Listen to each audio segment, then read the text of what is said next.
ओम नवनवतितमोऽध्याय। शूरवीरों को स्वर्ग और कायरों को नरक की प्राप्ति के विषय में मिथिलेश्वर जंग का इतिहास। भीष्म जी कहते हैं, राजन, इसी विषय में विज्ञ पुरुष उस प्राचीन इतिहास का उदाहरण दिया करते हैं जिससे ये पता चलता है कि किसी समय राजा प्रतरदन तथा मिथिलेश्वर जनक ने परस्पर संग्राम किया था। 1। युधिष्ठिर। यज्ञोपवीतधारी मिथिलपति जनक ने रणभूमि में अपने योद्धाओं को जिस प्रकार उत्साहित किया था वह सुनो। 2।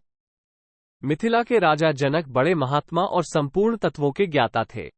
उन्होंने अपने योद्धाओं को योगबल से स्वर्ग और नरक का प्रत्यक्ष दर्शन कराया और इस प्रकार कहा। 3। वीरो, देखो, ये जो तेजस्वी लोग दृष्टिगोचर हो रहे हैं, ये निर्भय होकर युद्ध करने वाले वीरों को प्राप्त होते हैं। ये अविनाशी लोक असंख्य गंधर्व कन्याओं, अप्सराओं से भरे हुए हैं और संपूर्ण कामनाओं की पूर्ति करने वाले हैं। 4। और देखो, ये जो तुम्हारे सामने नरक उपस्थित हुए हैं, युद्ध में पीठ दिखाकर भागने वालों को मिलते हैं।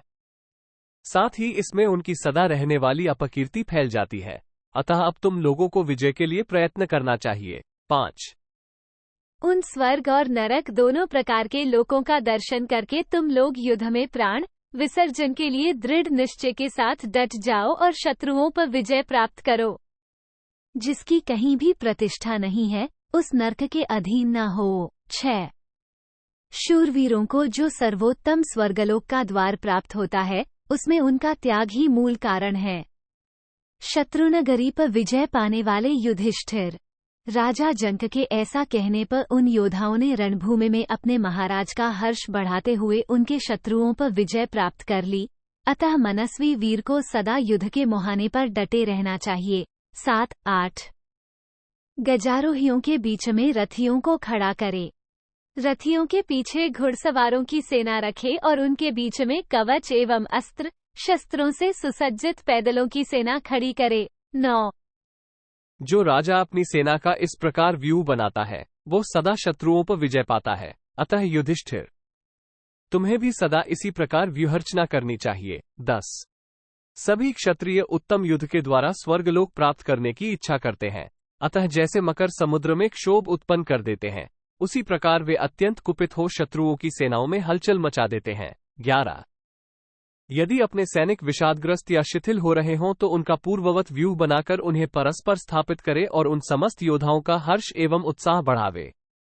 जो भूमि जीत ली गई हो, उसकी रक्षा करे, परंतु शत्रुओं के जो सैनिक पराजित होकर भाग रहे हों, उनका बहुत दूर तक पीछा नहीं करना चाहिए। 12।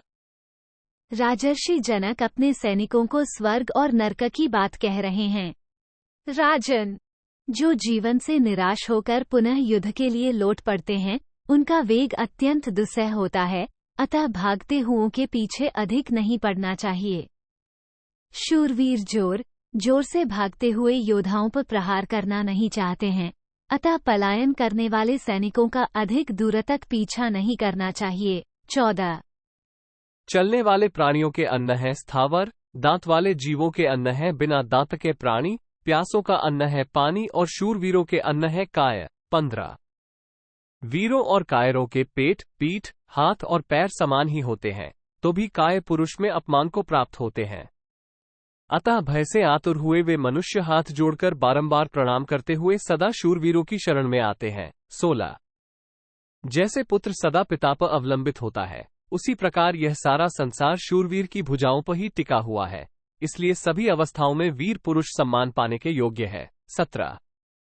तीनों लोकों में शूरवीरता से बढ़कर दूसरी कोई वस्तु नहीं है। शूरवीर सबका पालन करता है और सारा संसार उसी के आधार पर टिका हुआ है। 18। इति श्री महाभारते शांति पर्वणि राजधर्मानुशासन पर्वणि विजिगीषमाणवृते नवनवतितमोऽध्याय। 99। इस प्रकार श्री महाभारत शांति पर्व के अंतर्गत राजधर्मानुशासन पर्व में विजयाभिलाषी राजा का बर्ताव विषयक 99वां अध्याय पूरा हुआ। 99।